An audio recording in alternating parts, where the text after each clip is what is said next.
Hi everyone, we're now chatting with Moana Robinson, and Moana is the founder of Be Styled for Life. So as you can see, I pointed the right way. I normally get it the opposite way.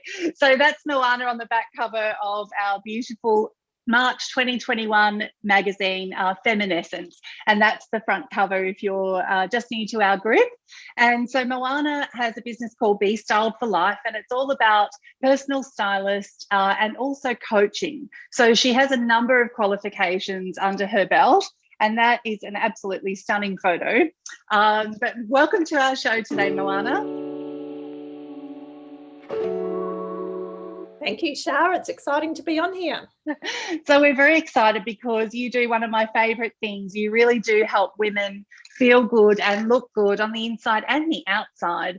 And in the magazine, you've also got this brilliant activity, which we absolutely love. And our team did it all while they were producing the magazine, so they just couldn't wait to check it out. So, yeah, take us through a little bit about your journey. I know that it didn't always start out in this industry. So for people that haven't read your article, take us through a bit of your background. I started my working career as a legal secretary. And then from then I helped my husband start a business, and also was a consultant. I sort of went quite high up in a skincare company, an international skincare company. And from there, and that's when I think I was doing some mentoring with you, because I thought that I wanted to reach the top of that. But I actually had other interests. I was really interested in styling as well. And I used to find that a lot of friends used to want me to come shopping with them and help me choose colours for them. So I just thought, then one day I chatted to you and I said, I think I'd like to be an image consultant. So I started the personal styling.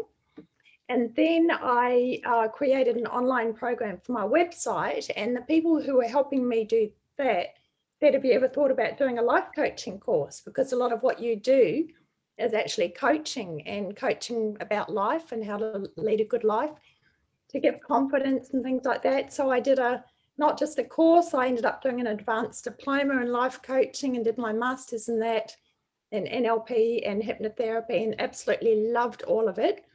And I love the styling. So I'm doing both. I'm being greedy. I'm doing the styling and the life coaching. I think it's brilliant, Moana, that you've gone to that level, because, when you're personally styling someone, there's so much that goes on in their mindset around the way they look and why they're wanting to hide or enhance other areas of their life. And I love that you've taken that approach about not just on the outside, it's having that conversation and going deeper with them. And also you're a passion and purpose life coach. So tell us a bit more about that part.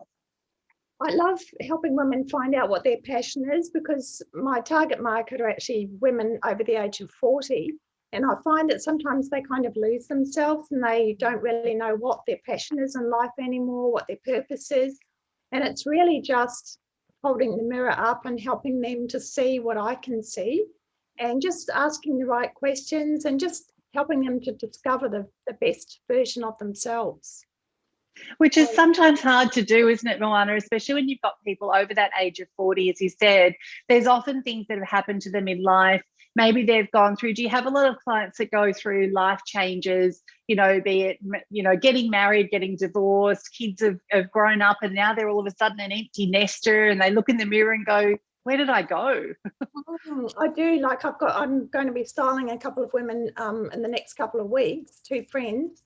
And I asked them if they were celebrating something special, and they're just celebrating reaching a certain age and getting to a different stage in life. And they just want to do it for fun and to explore some new truths about themselves, what their best colours are. And they realise that they sort of have lost track of what their style is. Yeah. It's true. We morph into someone that maybe someone in our life wanted us to be and look like. And then when that situation changes, we actually don't know who we are anymore. And so with your life coaching side of your business, because I know that you fortunately work online and this was happening way before COVID, so you were able to help a lot of clients around the world. What is it that people come to you with? Like, a lot of people we hear struggle with a lot of things in their personal life. There's a lot of pressures, and now with COVID that's enhanced a lot, and it's brought up a lot of stuff for them. So what are some things that, if someone's watching this and they're struggling, what are some things you normally work with?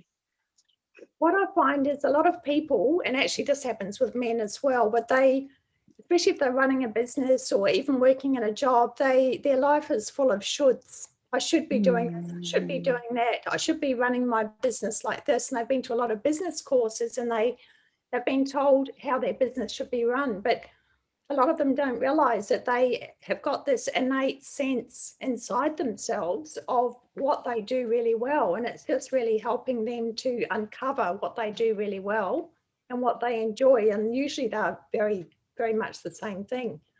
So it's really just asking the right questions and helping them to discover their talents and their passion as well. Amazing. And it's true, because a lot of people should on us, but we also should on ourselves. I should be doing this better, I should be doing that. And I guess with the work that you do, if something's feeling incongruent, it's feeling hard, it's a struggle, it's just not working out, maybe it's not the right path. Is that what you find? Yeah, I do find that. And I sort of think the most common reason for discontent or stress is people wanting things to be different to how they actually are. And as soon as they accept what is and find a different way to look at it and a different way to feel about it and react to it, then they take all that stress and that frustration away. And quite often it opens up a whole new world.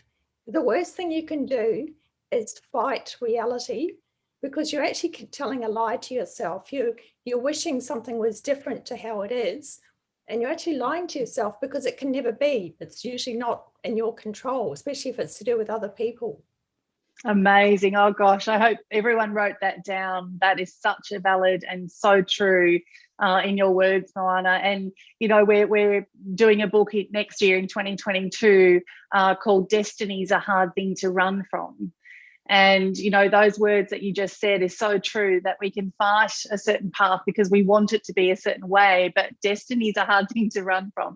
It's already laid out for us. And I think when we just release, trust, allow, flow happens, and it'll happen when it's meant to as well. Have you found that with some clients and even yourself, where you've wanted something so desperately now, but then when you ended up doing it maybe a few years later, it was the perfect time, and if you had have done it earlier, it wouldn't have worked out?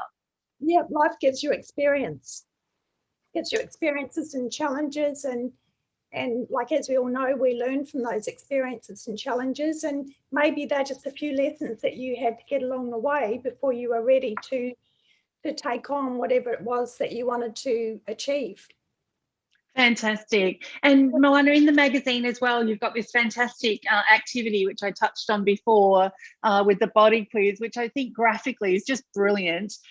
So take us through, you know, how that process works when you're dealing with someone as an online client. What are the results you're getting from that?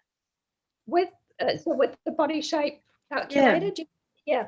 So as well as colour, body shape is really important, because it's usually not until you see a photograph of yourself that you realise why a certain outfit looks really good and why other items of clothing don't look so good.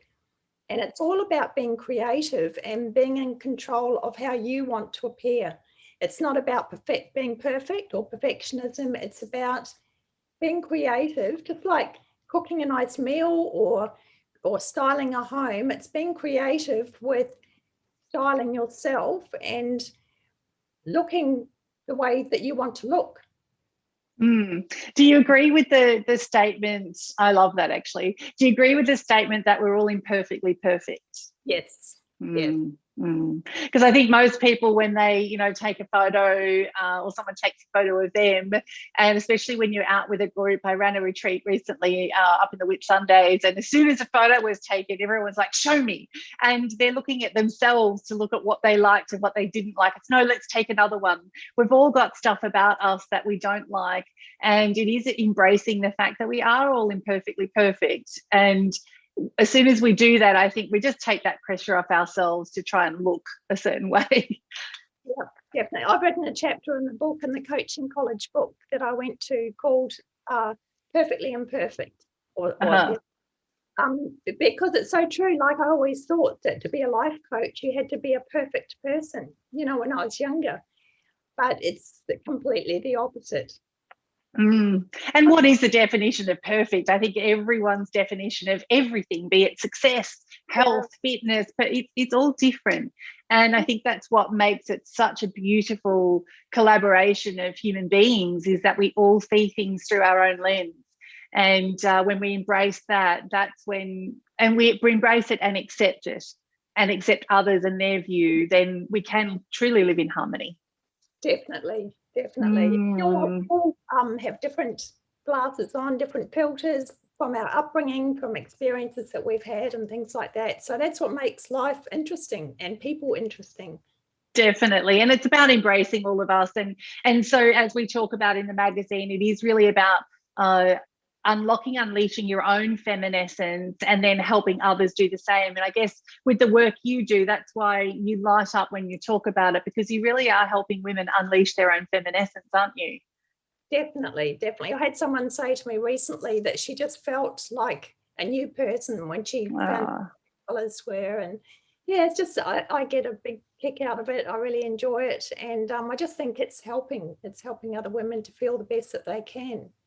Very much so. So Moana, if someone's watching this right now and they're not feeling all that great about either their life or their colours or their style, what's some advice you could give them? Well, they can phone me and have a chat to me. Number one. Consultations. Really take notice of what's good in your life, and take notice of what you're wearing when you feel good, or what you're doing when you feel good. Just really take notice of yourself. And like I talk about in a book that I've written, it's all about being aware, being self-aware and aware of what's going on around you. Yes, that's so true. And then we can start to document those moments and then try and shift our life, and have a session with Moana, give her a call. All of her details are in the magazine, and she'll be part of our weekly Feminiscence book club as well. So you'll be able to check in with her as she interacts with everyone that week. But Moana, any parting words before we wrap up? Just really, my favourite saying is, today is the first day of the rest of your life. Make it the best of your life, no matter what is happening. Love that. Well done. Thank you so much for joining us today, Moana. I'm sure you're going to have lots of people reaching out to you. Okay, lovely chatting to you, Shar. Talk soon. Bye. Bye.